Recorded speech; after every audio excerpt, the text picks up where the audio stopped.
کے میری بات سننا، لوگوں کی بیگے بیگے بھر زمین کھا کے مر جاتے ہیں اور لوگ کہتے ہیں میرا باپ جنتی تھا۔ زمینوں کے جائیدادوں کو ہڑپ کرنے والوں، اگر اس حال میں مر گئے تو سوچو پھر انجام کیا ہوگا۔ تم کچھ بھی ہو جاؤ، میرے نبی کے قدموں سے لگنے والی خاک کے برابر نہیں ہو سکتے ہو۔ ان کی زندگی دیکھیے، کہتے ہیں جس کا جو حق ہے مجھ سے لے لے۔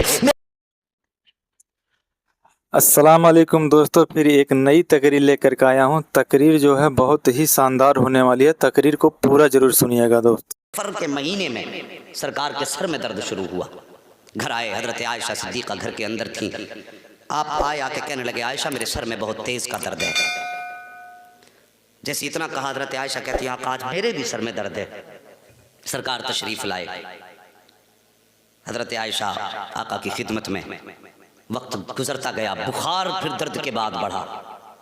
بخار اتنا تیز میرے نبی کو ہوا کہ ہاتھ رکھو تو ہاتھ رکھا نہیں جاتا تھا، اتنی تیز کا بخار۔ میرے نبی نے 7 کنووں کا پانی منگایا۔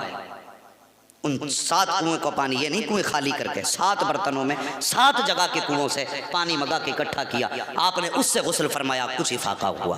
پھر آپ نے دوبارہ 7 کنووں کا پانی منگایا، پھر غسل فرمایا، پھر کافی سکون بخار میں ہو گیا سرکار کو۔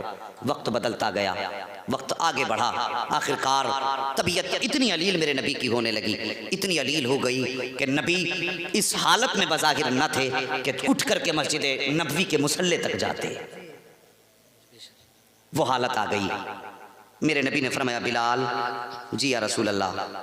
فرمایا جاؤ آج مدینے میں اعلان کر دو کہ نبی نے بلایا، اور کہہ دینا ہو سکتا ہے شاید یہ آج آخری ملاقات ہو۔ ایک بار میرے نبی نے حجۃ الوداع کے موقع پہ اعلان فرمایا تھا، صحابہ تم میں سے جانے کون کون یہاں پر آئندہ سال آئے گا، لیکن آج کے بعد تم اس مینا کے میدان میں اپنے نبی کو نہیں پاؤ گے۔ جب اتنی بات کہی تھی صحابہ کی چیخیں نکل گئی تھی، وہ سال بھر کی بات تھی، لیکن آج نبی فرماتے ہیں بلال اعلان کر دو، اور کہہ دو شاید آج یہ نبی سے آخری ملاقات ہو۔ اتنا کہا، حضرت بلال روتے پھر رہے ہیں، اعلان کرتے پھر رہے ہیں، اور مدینے والوں مصطفیٰ بلا رہے ہیں، مدینے والوں مصطفیٰ بلا رہے ہیں۔ مدینے کے چوک میں بھیڑ جمع ہو گئی۔ سرکار حضرت علی اور حضرت ابو بکر صدیق کے کاندھے پہ ہاتھ رکھ کر کے ان دونوں کے سہارے سے آپ چوک میں تشریف لائے، ایک اونچی جگہ بیٹھے، اور بیٹھنے کے بعد میرے سرکار ارشاد فرماتے ہیں لوگو میں نے جو مجھے رب نے حکم دیا تھا اپنا فرض پورا کر دیا ہے، اب دنیا سے جانے کا وقت قریب آ گیا ہے۔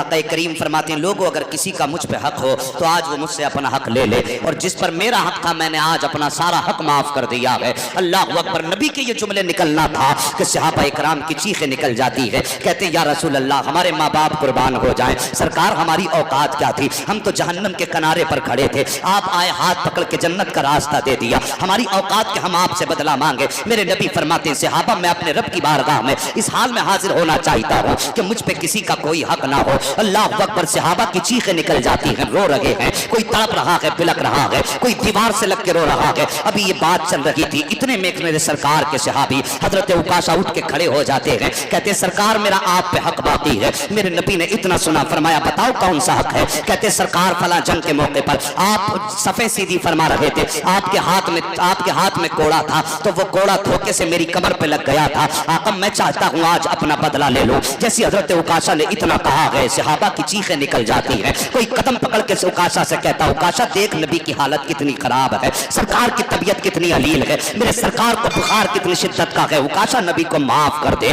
عکاشہ کہتے نہیں آج میں اپنے نبی سے بدلہ لوں گا۔ اللہ اکبر۔ جب عکاشہ نے اتنی بات کہی ہے، سرکار فرماتے ہیں صحابہ پیچھے ہٹ جاؤ، عکاشہ آؤ اپنا بدلہ لے لو۔ اب ذرا دل تھام کر کے میری بات سننا، لوگوں کی بیگے بیگے بھر زمین کھا کے مر جاتے ہیں اور لوگ کہتے ہیں میرا باپ جنتی تھا، زمینوں کے جائیدادوں کو ہڑپ کرنے والوں، اگر اس حال میں مر گئے تو سوچو پھر انجام کیا ہوگا۔ تم کچھ بھی ہو جاؤ، میرے نبی کے قدموں سے لگنے والی خاک کے برابر نہیں ہو سکتے ہو۔ ان کی زندگی دیکھیے، کہتے ہیں جس کا جو حق ہے مجھ سے لے لے۔ میرے نبی کریم سرور کونین صلی اللہ تعالیٰ علیہ وسلم فرماتے ہیں عکاشہ اپنا حق لے لو۔ جیسی اتنی بات میرے نبی نے کہی ہے، عکاشہ کہتے سرکار جب آپ نے مارا تھا تو وہ کوڑا تھا۔ سرکار فرماتے ہیں بلال کا جی یا رسول اللہ جاؤ جلدی سے میری بیٹی فاطمہ کے گھر چلے جاؤ اور جا کر کے ان سے کوڑا لے کر کے آ جاؤ۔ حضرت بلال گئے ہیں روتے ہوئے، دروازے پہ دستک ہوئی، اندر سے آواز آئی من دق الباب، دروازے پہ کون ہے، کس نے دروازہ بجایا ہے؟ کہتے کہ سیدہ بلال آیا ہے۔ کہا کس لیے آئے ہو؟ کہا آپ کے بابا نے کوڑا منگایا ہے۔ اتنا سننا تھا، سیدہ کہتی ہے کیا ضرورت پڑ گئی کوڑے کی؟